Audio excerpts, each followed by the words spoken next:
విశాఖపట్నం సింహాచలం కొత్త గోశాల కృష్ణాపురంలో నిర్వహించిన శబల 2026 సుస్థిర జీవన పరిచయ ఉత్సవాల్లో జనసేన పార్టీ ఉమ్మడి విశాఖ రూరల్ జిల్లా అధ్యక్షుడు పెందుర్తి ఎమ్మెల్యే పంచకర్ల రమేష్ బాబు పాల్గొన్నారు. విజయ రామరాజు ఆహ్వానం మేరకు ముఖ్య అతిథిగా హాజరైన ఆయన సాంస్కృతిక కార్యక్రమాల్లో పాల్గొన్న కళాకారులకు బహుమతులు అందజేశారు. ఉత్సవంలో ఏర్పాటు చేసిన సాంప్రదాయ వంటకాలు, నేత ఉత్పత్తులు, గానుగ నూనెల స్టాల్స్ ను పరిశీలించారు. అనేక ప్రాంతాల నుంచి ఈ పండుగ వాతావరణంలో భాగస్వాములైన ప్రతి ఒక్కరికి మనస్ఫూర్తిగా అభినందనలు. అలాగే నిర్వాహకులు అందరికీ కూడా మరి గతంలో 2024లో ఒకసారి జరిగిందని చెప్పిన్నాం. నిన్న మొన్న ఈ రోడ్డు మీద వెళ్తున్నప్పుడు రోడ్డు మీద ఉన్న కోలాహలం కానీ, కార్లు కానీ, బైకులు కానీ, ఆటోలు కానీ, ఈ జనసందోహాన్ని కానీ చూస్తే ఎవరు కూడా ఇంకా మన మూలాలు మర్చిపోలేదని చెప్పి మాట్లాడుకుంటూ వెళ్తున్న విధానం నేను చూశాను. మనస్ఫూర్తిగా అభినందనలు. ఎందుకంటే ఈ 5 రోజులు ఇక్కడికి వచ్చిన వాళ్ళు మాట్లాడుకునేది, చెప్పేది ఆర్గానిక్ ఫుడ్ కానీ, స్వచ్ఛమైన ఆర్గానిక్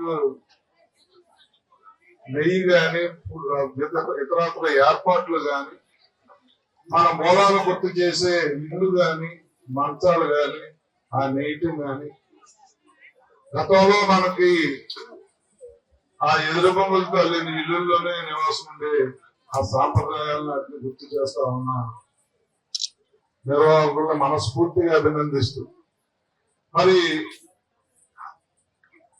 గతంలో తినే ఒక 50 సంవత్సరాల క్రితం తినే ఫుడ్ని మధ్యలో కలగారులు పెట్టి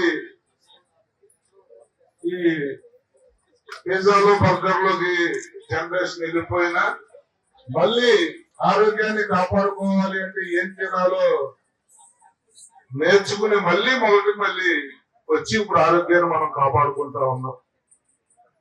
చాలా మందిని చూస్తా ఉన్నాం. అవగాహన ఉన్న వాళ్ళు కానీ, డబ్బున్న వాళ్ళు కానీ, ఆరోగ్యం పట్ల శ్రద్ధ ఉన్న వాళ్ళు కానీ ఈ మధ్య కాలంలో వండిన ఫుడ్ ఎవరో తినట్లే, నాతో సహా. ఎందుకంటే ఎక్కువ తిని తక్కువ కాలం బతకడం కన్నా తక్కువ తిని ఎక్కువ కాలం బతకాలన్న ఒక ఆలోచనతో, అది కూడా ఈ ఆర్గానిక్ ఫుడ్, బాగా వేయించిన ఫుడ్ కాకుండా పెద్దలు అలాంటి మహానుభావులు సూచించిన ఫుడ్కి మళ్ళీ మనం అలవాటు పడ్డాం. మనస్ఫూర్తిగా మీకు అభినందనలు తెలియజేస్తున్నాను సార్. ఎందుకంటే ఇలాంటి మంచి కార్యక్రమంలో అరగంట గంట పాల్గొనే సదవకాశాన్ని మాలాంటి కలిగించినందుకు, ఎంతో మంది ప్రజలకు అవగాహన పెంచుతున్నందుకు మనస్ఫూర్తిగా ధన్యవాదాలు.